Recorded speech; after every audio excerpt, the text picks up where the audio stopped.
And scene set, the sun has gone away behind the clouds, it's got very dull and it's wet, but not that wet that we couldn't have some very good rugby football just the same. The pitch was a little bit soft earlier on, it's now a little bit softer still. Clearly it's going to be a day for perhaps some foot rushes, perhaps some aerial bombardment, certainly for some slanted kicks to the corner.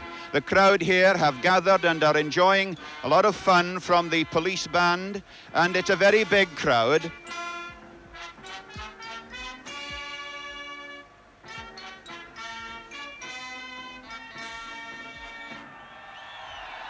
And that was the new President of the Republic, Mr. Paddy Hillary, being greeted by the crowd. A crowd of about 50,500. That's the capacity of this Lansdowne Road ground. Not perhaps as big a ground as some, but with a very particular, happy kind of jovial atmosphere to it.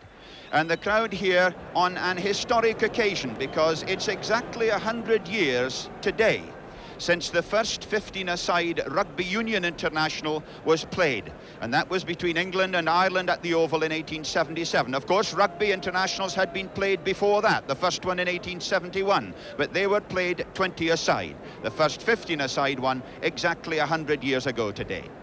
So Lansdowne Road in a somewhat sombre garb, but nonetheless everybody anticipating a match full of interest, and certainly a match full of importance for both of those countries. It's an intriguing prospect, really. This is the 89th game, in fact, between Ireland and England. England lead with 49 wins to 31, but curiously in the post-war spell, the Irish are ahead with 13 wins to 12. And perhaps the most interesting statistic is that here in Dublin, England have won only 4 of their 15 post-war visits. So I think the English appreciate today that there's something of an Irish bogey to lay, because Ireland have in fact won the last 5 internationals in a row against England. England in fact last one here in Dublin in 1971. Sitting beside me is Fergus Slattery, who played 28 times for Ireland as a flanker, and I'm just wondering, as we wait for the teams to come on the field, Fergus, if you think that the conditions have made any change at all to our earlier thoughts about the game.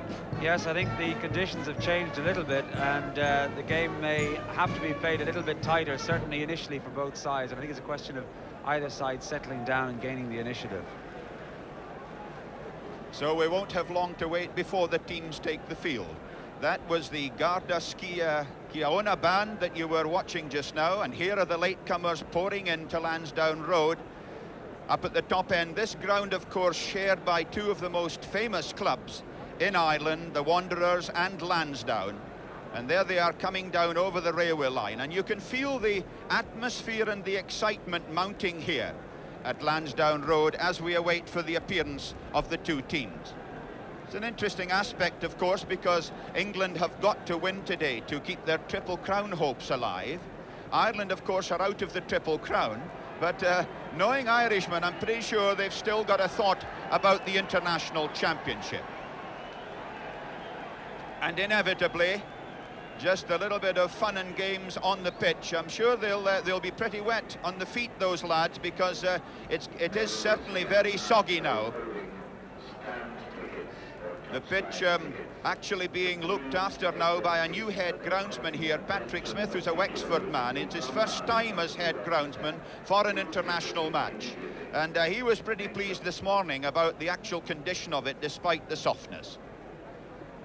Rather interesting, too, that it is a little bit blowy, although there's just a hint that perhaps the wind isn't quite as strong as it was earlier on.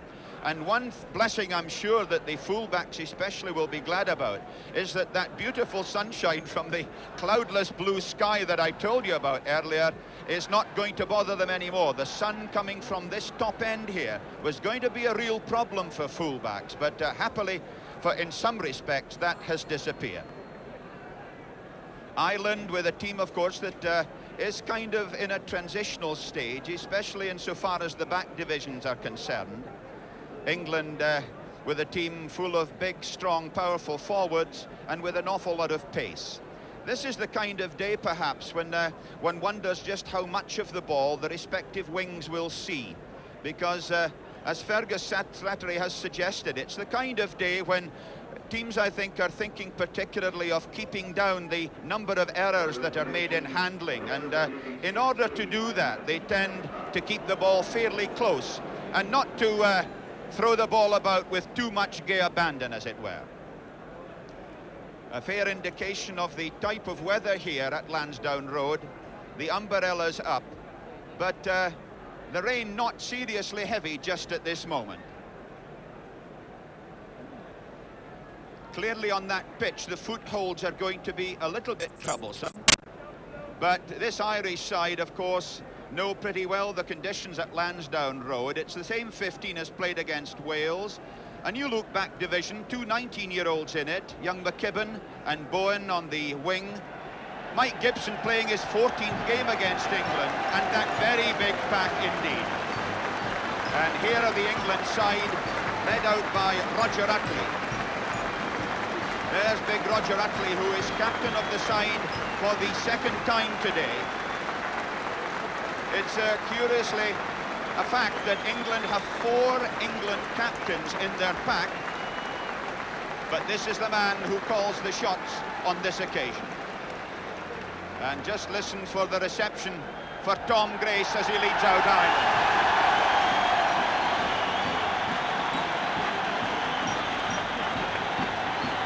Tom Grace down at the bottom left of the picture. Captain of Ireland for the 6th time. And an Irish side that realises, of course, that England are confident indeed with the win under their belts against Scotland. And just at this moment, we have the 2 captains, Tom Grace and Roger Utley, and the French referee, Monsieur Francis, not Francois, would you believe? His name is Francis Palmade, going up to meet the President of the Republic, Mr. Paddy Hillary. Meanwhile, the Irish forwards, with Stuart McKinney, number 6 there, who'll be the pack leader with a bandage on. In fact, it is a bandage because he had his head split and got some stitches in it a week ago, and they're still in there. The England side then, with this very sharp-looking three-quarter line, with their half-backs, Cooper and Young, who'll be under a lot of pressure, but of course with this very powerful pack of theirs, a heavy pack.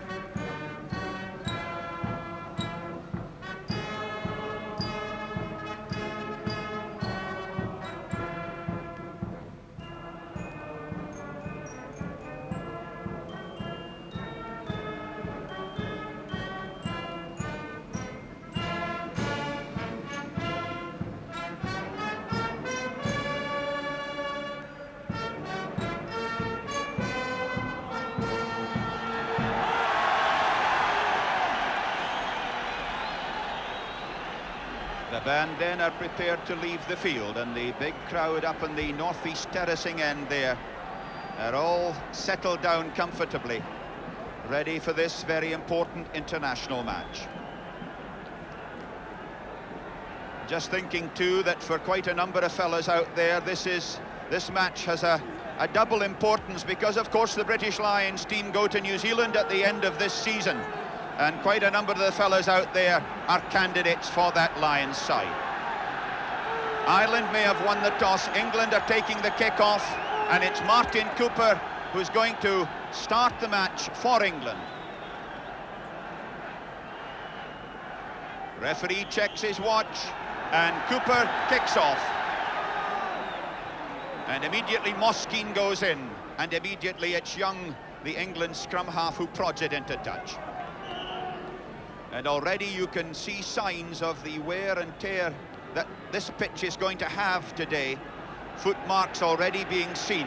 And this is one of the problems for the lads in the scrummage on a day like this, because very often it reduces the technique of the better scrummagers, the difficulty in getting a foothold.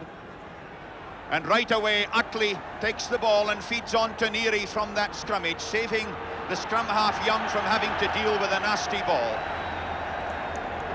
And it's a penalty against Fran Cotton.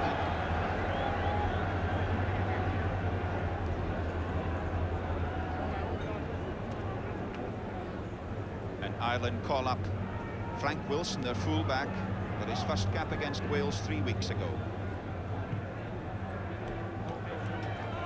And it's always a nice feeling for a fullback to get his first kick into touch. It wasn't a long one, but it's safe, and it gives him a feel of the ball right away. This is Peter Wheeler of Leicester, a real candidate for the British Lions tour of New Zealand, and that's the halfway line. Pat Whelan, number 2, the Irish hooker, marking the 5 metres area. Wheeler throws, Billy Bowman palms, Young to Cooper, but the referee's whistle had gone and there was a bit of lifting, and he tapped Fran Cotton on the waistband, and there's the indication, lifting at the line out. And Tom Grace debating whether to have a kick at goal, but in fact, once again asking Wilson to kick for touch.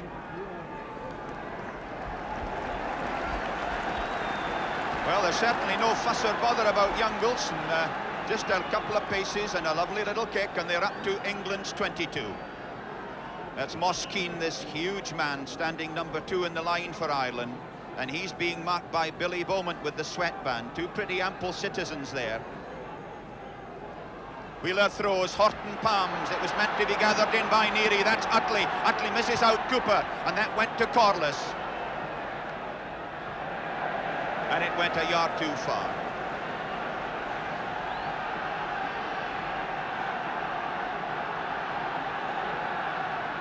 Back almost to the English 22 line, and right at the tail of the line out, number 7 for England, Tony Neary, brought back into the side when Mike Rafter had to withdraw.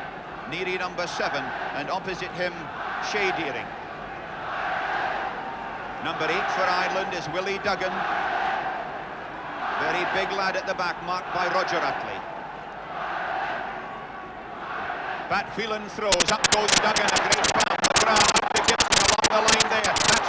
That's such a man, that's such a space,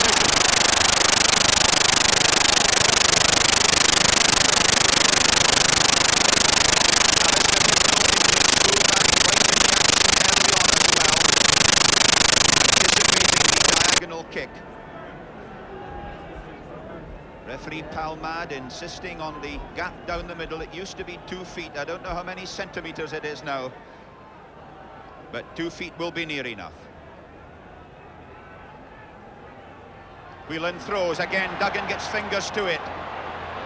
Ireland's forwards cleared it up. It's Phil Orr first of all who tried to get it. McGrath switching beautifully to Gibson. Gibson running past Neary. Gibson, lovely dummy over the 10 metres line. This could be a tremendous effort for Ireland as it's taken there by Bowen and eventually slipped into touch inside England's 22.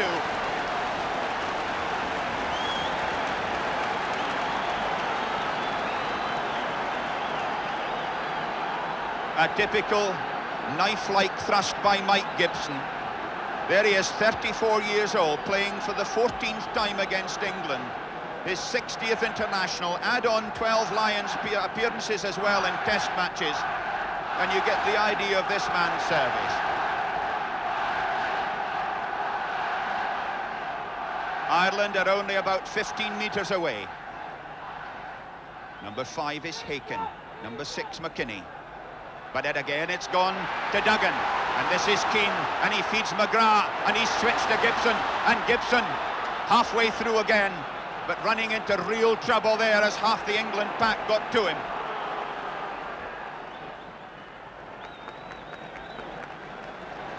England responsible for the stoppage, and Ireland with a scrummage still only 15 metres out. 5 minutes of the first half over, no scoring. And a tremendous start by Ireland. Great calls for heave, heave. There's not much in weight difference between the packs. Ireland practically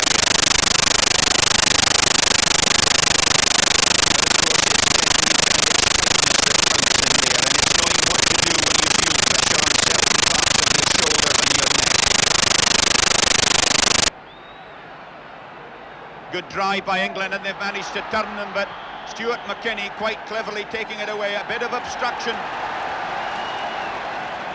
McKinney with the sweatband, cleverly holding and then taking the ball away as he felt the turn on, and obviously being held by the jersey. And a chance here for Mike Gibson to put Ireland into the lead. That's the shot from the northeast terracing side. And this is quite a moment for Mike Gibson, because by my reckoning he scored 97 points in major internationals for Ireland. So if he plots this one over, he'll hoist his century. The 97 points that includes also 6 dropped goals and 8 tries. Shows the versatility of this great player.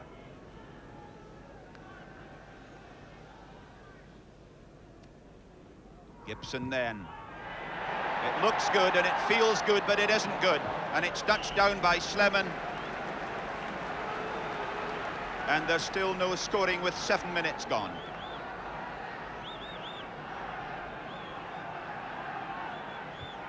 Cooper drifting one back to his forwards. In goes Moskeen. That was Willie Duggan in to help him. McGrath. Cooper waits. He's got Deering. That's Deering in the tackle. Little pat on the head there for Deering from McKinney because of the good smother tackle, but Cooper keeping his cool under that real pressure.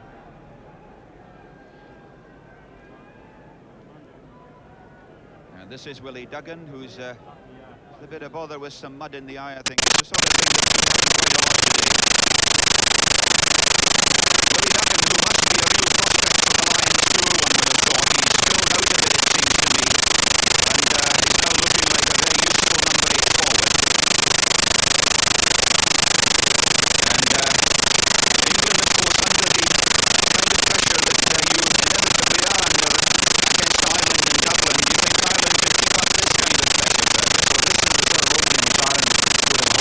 to get stuck into the English side and put real pressure on them in the opening 10-15 minutes, and if they can sustain this, I think they will pick up a few points.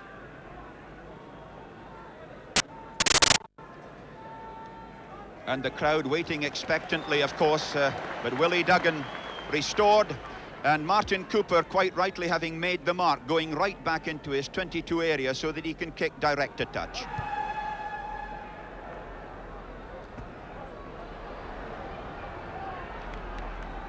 So Ireland having gained 1 or 2 plus marks at the line out so far, particularly at the tail.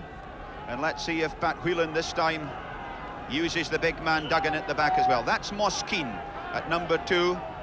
Number 3 there is Confieri, who got his first cap against Wales. And then Ron Haken behind him. Haken marked by Horton, the man with the arm up.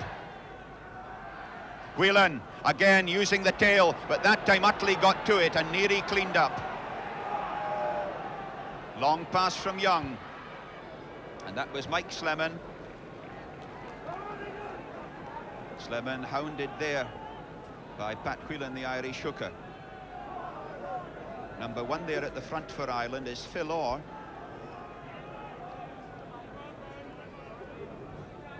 And that's the English 10 metres line. Shot, fast and flat, but Bill Beaumont got his hand to it there.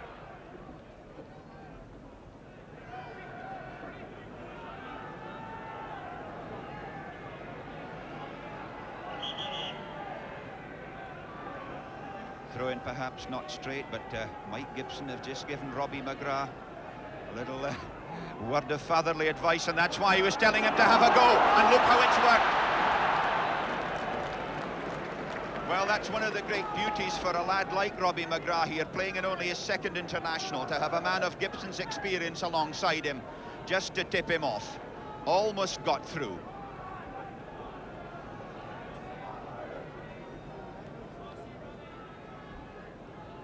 Still the England 10 metres line. Wheeler this time, Horton palms, cleaned up by Beaumont. Young to Cooper. That's meant to test out Frank Wilson. That was Kent charging up at Wilson, cool, calm, resolute and accurate.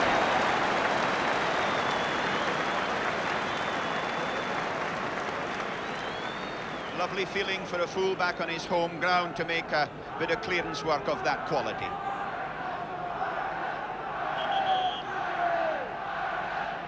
Referee Palmad insisting on this big space down the line.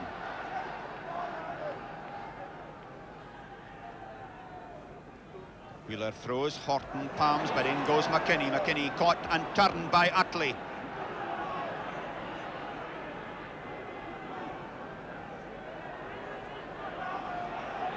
Well, they're all over the place really, and he'll have to blow it up.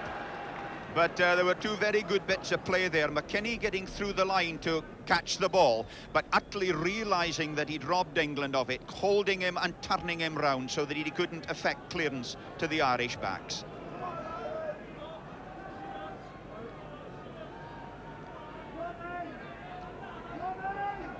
Malcolm Young, one of the try scorers against Scotland. Utley again helping his clubmate Young and bumping into the man in front of him.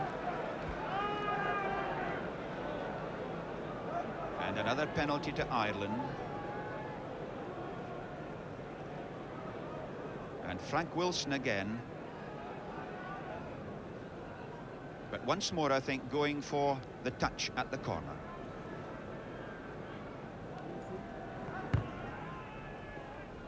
Well, it's not all that far, and he probably would have hoped to have got that just a bit further. But the thing is, it's safe. His forwards can settle down again, get into their prepared positions.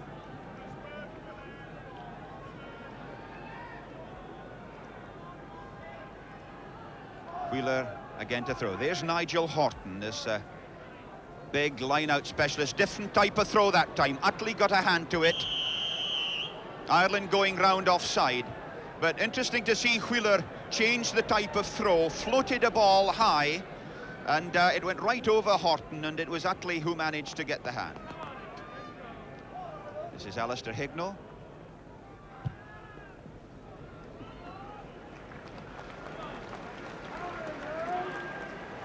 Alistair Hignell happily pushing his forwards up to halfway.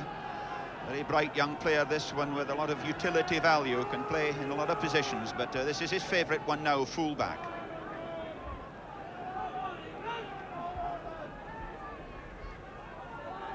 Whelan throws. And a penalty that time against Confieri. I think getting round on the wrong side.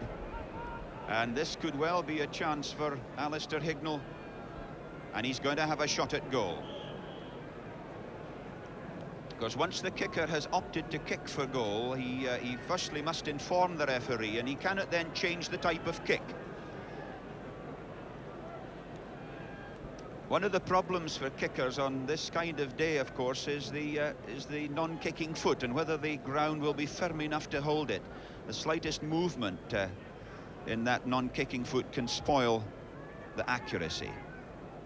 But Hignell, a young lad who reacts pretty well to pressure in goal kicking. He's got 30 points in major internationals so far, and has kicked an awful lot of points at Twickenham, 101 altogether in various big matches. Hignell, however, at Lansdowne Road, and pushing it just a bit too far out. Duggan feeding out there to full-back Wilson, and he won't be pleased with that.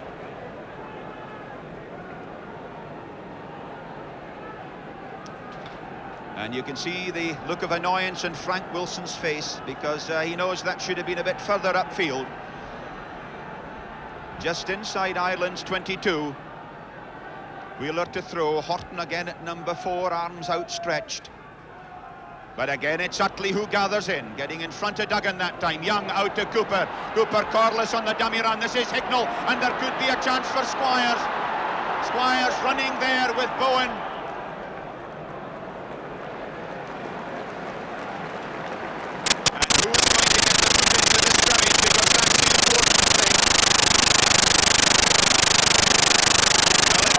It's Ireland's advantage. I think England had hoped that he would give a carried over decision.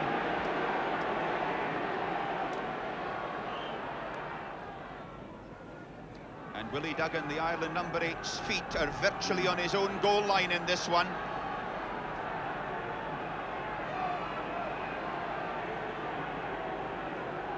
Interesting to see England's tactics, whether they'll hold it and drive it if they were to win the ball. And obviously it would have to be a great strike by Peter Wheeler to do that. The onus, of course, on Pat Whelan, the Irish hooker, to try and win his own ball, and yet he's got to be careful that he doesn't give away a penalty. All kinds of little anxieties in a situation like this. And it looked as if England had actually taken one, and they've worked it back. Young trying to do what he did against Scotland. That looked like Fran Cotton keen to play scrum half. But the referee, I think, deciding that somebody was handling in the ruck. And the whole of Lansdowne Road breathes again. This is Frank Wilson, you'll see, drying his boot. And again, not a big kick, but at least it's pushed his forwards outside their own 22 metres area. 17 minutes of the match gone then, and still no scoring here. And another brief break for this little bit of attendance, again to Willie Duggan, who I think has had trouble with mud in that eye ever since it happened earlier on. England perhaps beginning to assert themselves a wee bit more, Fergus. Well, England have certainly shown that they have, in the last few minutes, try-scoring potential. They used Kent there very effectively on the dummy run, which brought them very near to scoring their first try. It just remains to be seen now. Really, Ireland haven't settled into the game, but England are beginning to show signs of getting into this game. And I think the first side that gets in it will inevitably gain the real initiative.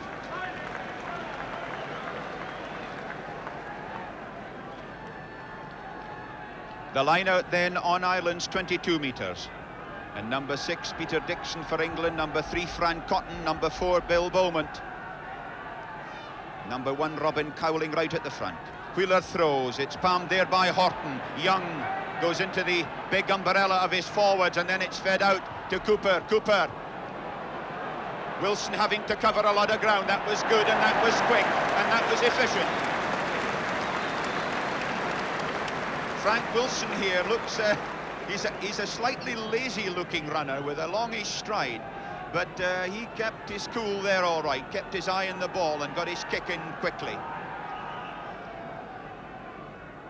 England, though, still on Ireland's 22.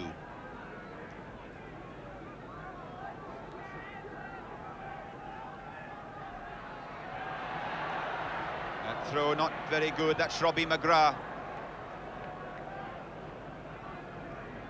And McGrath that time being harassed by Peter Wheeler, who of course as the hooker, having thrown in, is in the ideal position to get round and harass the opposing scrum half.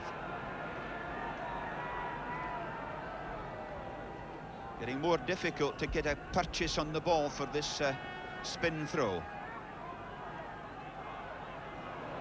Nicely back, this is Cooper.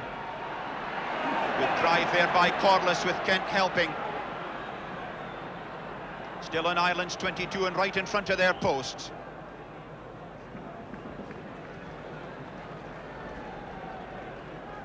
Now then, England have this put in. It's a kind of situation from which you could expect almost anything. A breakaway forward move, a straight back for a drop goal, a delay and a hold, and then a feed for a back division ploy. They're all on here.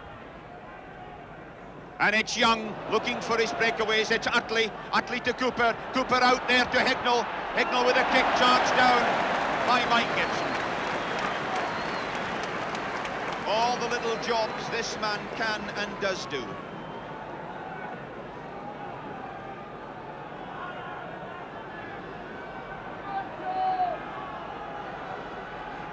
Fran Cotton had a wee look. Bill Beaumont has a wee look at Malcolm Young to see the signal. That's Moskeen.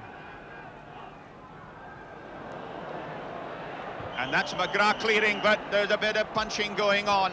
There was a little bit of obstruction on both sides in that line out, and both took exception. But the penalty has gone to Ireland, and clearly the punch that referee Palmad saw was from an English hand. Tony Neary in the wars or in trouble from the mud again. Tony Neary there, who comes back today for his 33rd cap for England, one of the 4 former England captains. And that's the score with the